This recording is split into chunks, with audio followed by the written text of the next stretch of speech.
back to the Pigskin Podcast. My name is Ben Pherson. This is Jason Feldman. Feldy, we're at the state semifinals, and all of our teams won, and we're still busy. Lots of football left to cover. Yeah, definitely. And not actually, a bad thing. Not just all our teams, all the Section 1 Section teams 1 is dominated. Pretty darn good this year, as always. 7 teams in the state semifinals. That's not too shabby, right? Yeah. Considering we have no 6A teams. Right, yeah, and we only have 6 sections, yep. Right, yep. Yeah, pretty good. That is pretty good. Yeah.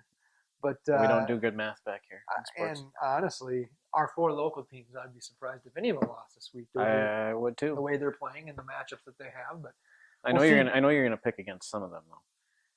That doesn't sound like me, but especially not a guy with a 1-game lead in the standings. I don't see me picking. Can we just use the standings from the North Star Football News contest? No, definitely. I would encourage everybody to go to northstarfootballnews.com. I would guess that you're going to pick all the same this week, so I can't make up any I've already ground, submitted my picks. So. Speaking of making fun of people, it is No Shave November. Would you grow a beard already? I've been abstaining from shaving since the start of September, since football season started. It's coming along. Yeah. It's going to be full, I'm sure, when it comes in. It's coming along. Yep. I figure if I let it grow till the start of next football season, I might actually have some. This might be the last podcast with this. It should be. I don't think I can.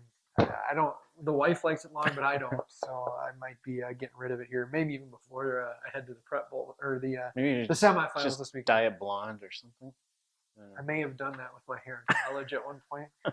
But I'm not going to talk about that. Pictures. But, yeah, let's talk about 2 horrible football teams, the Vikings and Gophers. We have to. Another great weekend of Minnesota football aside from our high school teams. Your Vikings lost again. Mm-hmm. The Gophers lost. And I guess we should give them credit for having a chance to win. They were in the game. I don't. That's How much really, does that mean? Yeah, I mean, if there are no bad wins, then there are no good losses. If that's your mentality, you have to accept that there are no good losses. Especially against the schedule the Gophers are playing this year. If you're not losing to Michigan or Ohio State. Yeah, and Mr. Atherton had a column in Wednesday's paper that I won't agree with whatsoever, that Zimmer is even remotely close to the hot seat. I don't care how many games he loses in a row this year. To me, Zimmer's not on the hot seat. Mr. Clay's, on the other hand, he better be on the hot seat. If anybody's paying attention on you, I think he is. Yeah, I'm sure he is. And I would think if anybody with the Vikings is on a hot seat or even being remotely close to it, it would have to be Rick Spielman. It has to be. I mean, it can't be on Zimmer the fact that they have no offensive linemen left. There's zero depth. And, let's face it, you look back to the start of training camp when everybody was talking about, look at all this depth the Vikings had in the offensive line. They never had depth. They just had a bunch of okay guys. Okay, so maybe they had depth, but it was just a bunch of mediocre guys. I mean, that starting group that they went into training camp with, remember Phil Lodeholt was supposed to be a starting tackle at that time. So if you want to tack on Khalil and Andre Smith and now Jake Long, that's legit 4 starting offensive tackles that the Vikings have lost. Well, and others who've been banged, other linemen have been banged up too. It's not, yeah. I mean, right now they're pretty much one of, if not the worst offensive line in football, and which really stinks about last week because honestly, I thought their pass protection was fantastic last week for what they are, especially. Right. But I mean, Bradford had time. I think the thing we're running into with Bradford right now is he's too careful. He's taking sacks in spots you just can't take you have to take a shot. He's too careful. He's not mobile enough. If you look at what Washington did and what Chicago did to the Vikings the week before with the short passes, with rolling the quarterback out, getting him out of the pocket, I'd like to see the Vikings do that more with Bradford. He stands back there and he either feels pressure that isn't there or, like you said, he waits too long and he takes the sack because there's not a target downfield that he trusts. But that's the thing. It's a lack of trust too. That's in one-on-one. You got to take a shot. If the guy's covered, who cares? Let your receiver be a defender if he has to be, but you got to take a shot, especially on 3rd and long. Let's go. Well, and that's why, and I know Laquan Treadwell has battled some injuries, some minor injuries off and on, but boy, it would sure be nice to see him on the field. That's the one thing we heard about him coming out of college and through the draft. This is the guy that goes up and wins those 50-50 balls. So when you need to take a shot, when you need to take a chance, that's the type of guy you want to have out there. It sure would be nice to get your number 1 pick healthy and have him on the field when you need that kind of a receiver so badly. Well, I'd like to see someone on 3rd and long for that team. Someone's just got to run and go every time because then you can't take a sack. Then it's like just throw it up there. If it gets picked off, then it's a punt. You know what I mean? It's like you cannot take a sack on 3rd and long, and he does it way too often. But let's not spend too much time on that. We got a whole bunch of let's go. about. Let's move on to the fun stuff. I'll say Gophers though. Northwestern they host this weekend. Got to win. It well, is. You don't have to, but well, if Clays wants to keep his job, it's a it. must-win. Yeah, that's the reality of it. You cannot lose to, even though Northwestern is way better than their record indicates. Mm-hmm. You can't lose to that team if you want to keep your job with the schedule the Gophers have. And I never trust anybody against Northwestern because they can beat anybody on any given weekend. So if the Gophers go win this weekend, they end up with an 8-win season. Does that buy Clays more time? It doesn't for me. Probably for the U of M. Probably it does. I mean, for me, for a new athletic director, 8 wins to me with that schedule and the talent on this roster is unacceptable. And like I said, to me, I'm not even looking at wins. If they had 8 wins and I felt like they were well coached and they were just getting beat, then it is what it is. But the problem is there's a lack of preparation. There's a lack of time, clock management. I still don't feel they're getting their best players the ball other than Rodney Smith. Right. And there's this odd trust of Mitch Leidner when you shouldn't trust him. But whatever. I mean, either way, they got to win this game. He's got no shot of keeping his job if they don't win that. Absolutely. And I think at the start of the season, if we'd have said this will be an 8-win team, that would have been pretty much the minimum acceptable win total. Yeah, I mean, it was an 8 to 10 type of situation to me. But who knows? I don't know. But let's move on to the good stuff. Yeah, let's talk about players of the week first. I'll go with mine real quick. Couple of easy ones, really. For me, Noah Carlson, 40 carries, 284 yards, 5 touchdowns, and a 44-15 win over Murray County Central. Murray County Central, not a bad football team. So I think Noah Carlson, again, he's the kind of kid you can just ride to whatever you need. And he can be whatever you need him to be on any given night because he can catch the ball. He's a great defensive player. He's a great return man. He does a little bit of everything. I would think trying to prepare for him is a lot like trying to prepare for a Christopher Bain type kid at Grand Meadow, just in the sense that that's a kid you can't emulate in practice. You're not going to find anybody on your team that can do the kinds of things that Noah Carlson can. And Noah maybe even more multifaceted than Bain does it. Bain's more of a I'm lining up, go ahead and stop me. Yeah, try to stop me. Carlson, there's so many ways for him to beat you. It's he's a little bit more dynamic, but maybe Bain. I definitely would rather meet Bain or rather meet Carlson in the hole than meet Bain because I'm getting run over if I meet Bain. Most people are. Carlson just running around. Well, I'm going to stay in the backfield too. We hear so much all the time when we talk about Caledonia about their great passing attack with Gergen, with King throwing the ball all over the field. But Ben McCabe, their running back last week, 212 yards on 25 carries, 3 touchdowns, had the first 2 touchdowns of the game in the first quarter, less than 2 minutes apart, and they just kind of rolled after that like we thought maybe they would, 58-16 over Lakeview. So Ben McCabe, and let's give a shout out to that Caledonia offensive line too, because they don't hear about it enough. We hear so much about their defense, and we hear so much about their passing game. They can run the ball a little bit too down there, and I would imagine that Mr. McCabe, he has put up some really good numbers this year. He probably feels like he has something to prove a lot of days going out there, hearing so much about their passing attack. But so we'll go with Ben McCabe, Caledonia running back. And the wind kind of dictated him needing to carry the ball as much as he did in that game. They definitely leaned on him, especially early in that game when they struggled a little bit with penalties and some turnovers. And McCabe had one of those, but that is what it is. And yeah, you're right. I mean, his offensive line was incredible, and he was very good too. He's definitely a power runner. Another guy you don't want to meet in the hole, I guarantee that. But a couple easy choices there for play of the week. And that running game and passing game there go hand in hand. Right. So, yeah. Right. And we're passing on Owen King for his 5 touchdown passes. We pass on Owen King a lot because another one of those guys we could choose every week. Yeah, but all right, let's get to the picks. Feldy, I'm still up by a game since you didn't might have to pick something actually different. You're gonna have to, but let's start right off with 9-man. Boy, this could be the one. Yeah, I mean you got 2 undefeated teams. Grand Meadow against Waban.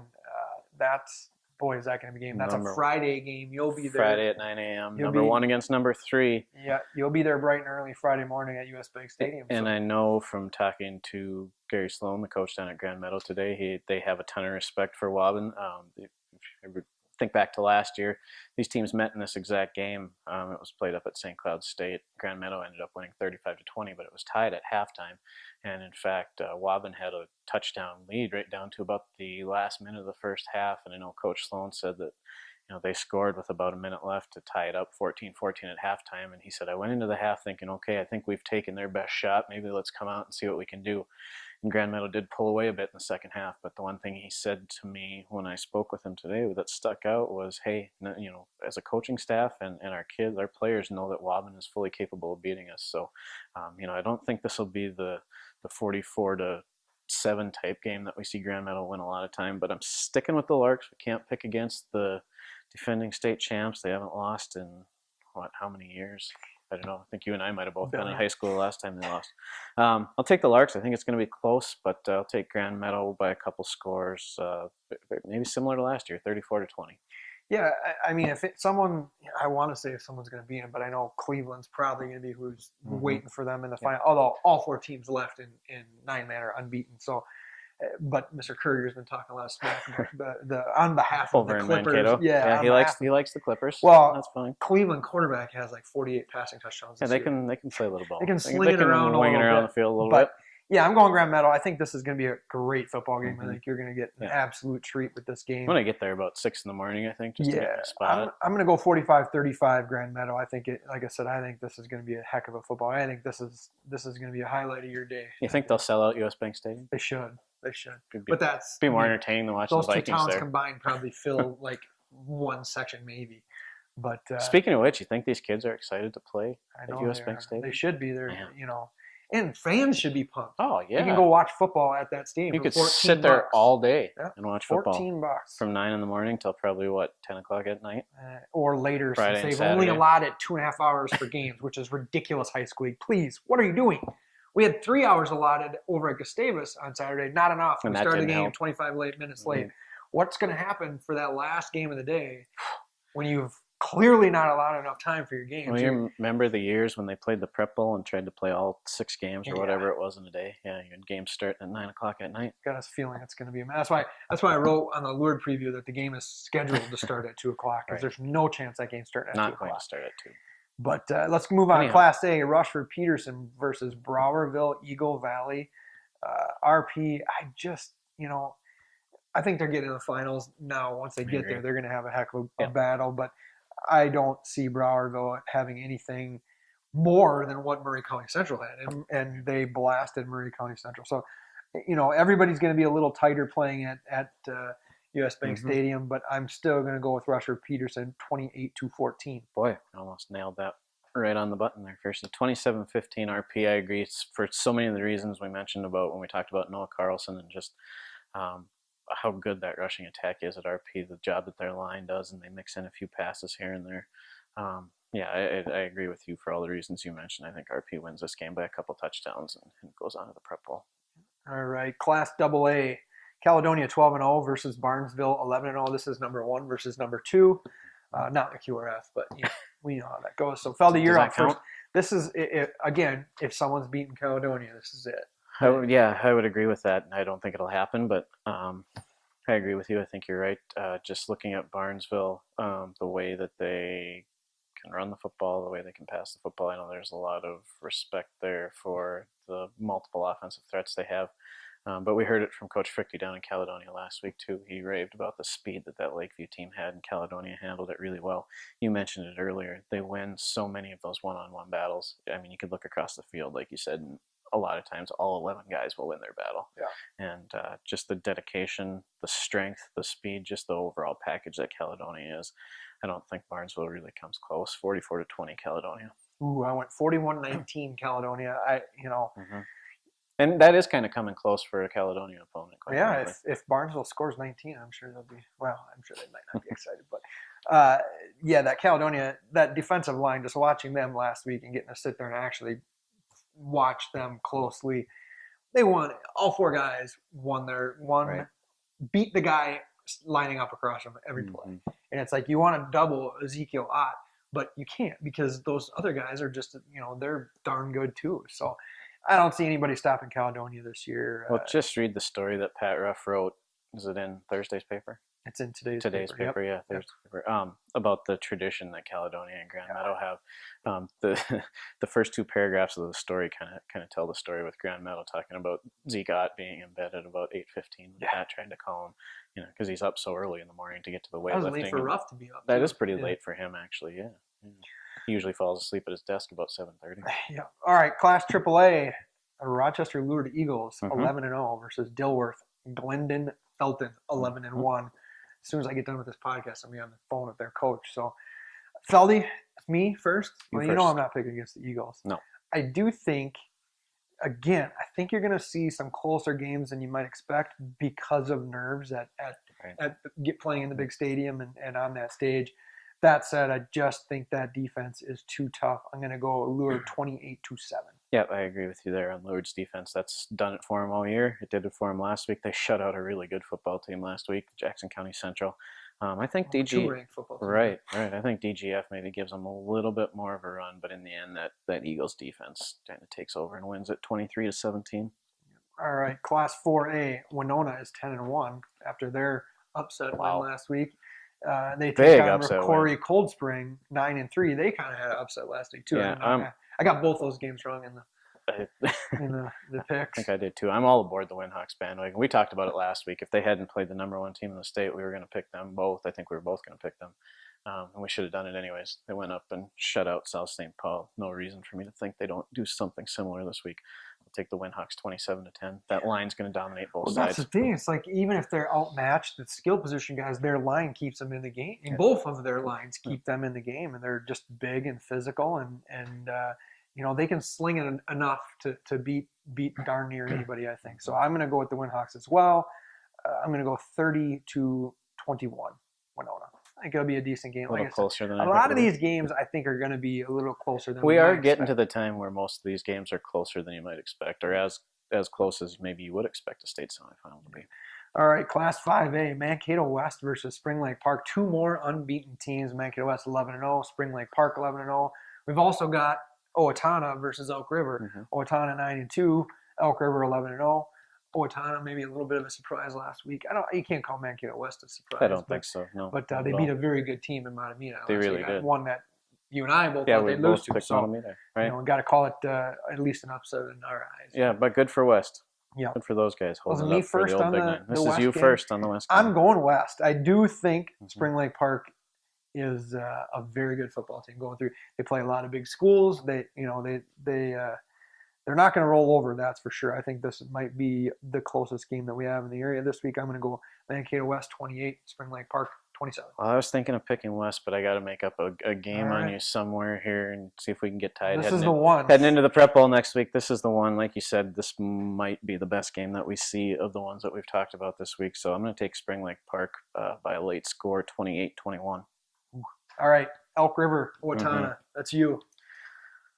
Well, Owatonna, hats off to them for beating Apple Valley last week. It took a Hail Mary at the end of the first half and a Hail Mary at the end of the second half to pull it out. But go by the Tracy Clays theory, any win is a good win, right? Especially this time of year. Well, for sure. Gets them up to US Bank Stadium. But I don't know. We said it last week. Don't ever count out an Owatonna team. They're well coached. They're always well prepared. But this Elk River team is something different than Apple Valley, who they faced last week. So I'm going to take Elk River. I think they would pull away in this and win 35-21. You're too nice. I think Elk River absolutely blows the Huskies out of the water.